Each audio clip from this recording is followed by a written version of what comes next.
Okay, so hi again, it's Dana. I decided for poem number 2, even though I don't think a single person has yet seen my first video, I will share one of my very, very recent favorite poems that is by McKuen.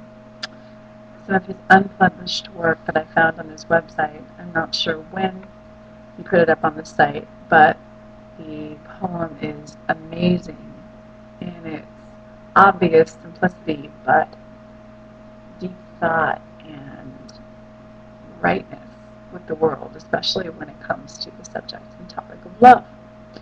So I thought I would share that and read it to you. Hopefully I won't butcher it.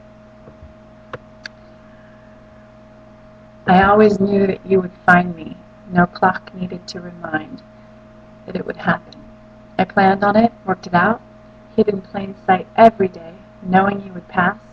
That way or this, come along, go by, pause and moving to, here or somewhere, near or far, it didn't matter.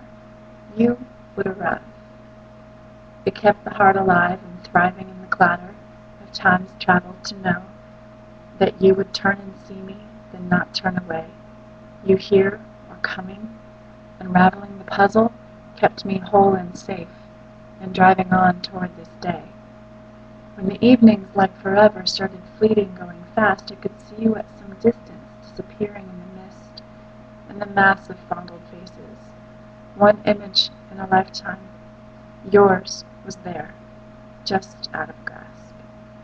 As you fluttered in my future, fled throughout my lifelong past, I expected every spring to bring you to my arms, to my side. When the autumn started coming thick and firm and fast, I never once gave up believing you'd arrive. With winter's passing, you would be here as the moon fell. As the sun rose, we would clasp hands at first, then bodies closing up that awful gap that life without a lifelong partner leaves between the noon and the night line. Did I falter in faith? Once or twice, perhaps. But never long enough to leave you languishing in some dream that wasn't mine, because I always knew that you would find me. I never sent out a distress signal. I never tapped an SOS. I was blessed with growing knowledge. Something whispered, do not worry. It will happen. It's been planned. Nothing here is happenstance. Do not hurry. Do not pause to catch your breath. So it was that I always knew. Now and then I leapt to heaven on another stroke or kiss, lent to me to keep me going in this sure direction. Afterward, the same affection that I saved assigned to you only grew.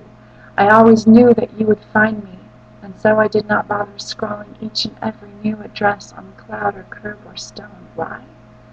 I was waiting. You knew the rest. A nocturne for the King of Naples, a serenade or two for those who got me through some fearful midnights, sonatas for some faces time erases but does not forget, a double-wind concerto for the wind itself. It could have blown me anywhere, but it wouldn't. It didn't. I dropped some songs along the way in laps of strangers, even laps I knew, but this music you see, spread around you, these notes and half-notes, planted long ago, that grew and grew, were saved, because I always knew that you would find me and help me with the harvest. The strongholds, the havens that proved weak and wanting, lessons learned, prizes earned, not always given, paths I paved, paths unpaved. The rest of what I have to offer, little things life's amasses, for you, it was for you. I saved the best for last.